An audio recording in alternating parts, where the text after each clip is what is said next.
Hello and welcome to Forbest Academy. This is the second episode of the series Possessive Adjectives in French, so make sure you have already watched the first episode in which I talked about possessive adjectives for singular subjects. So for plural subjects, the theory is the same.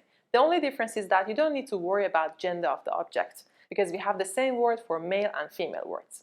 So let's say I want to say our father, so it's going to be Notre père, and then our mother, it's going to be Notre mère. So you see, it's the same possessive adjective for male and female. Then if I want to talk about our parents, it's going to be nos parents. Then, let's say I want to say your father, votre père, your mother, votre mère, and then your parents, vos parents. If I want to say their father, it's going to be leur père. Their mother is leur mère. And then their parents, it's going to be leurs parents. There is an S which is added but which is not pronounced. So that's it for today. Don't forget to subscribe to our channel for more videos. Thank you and bye.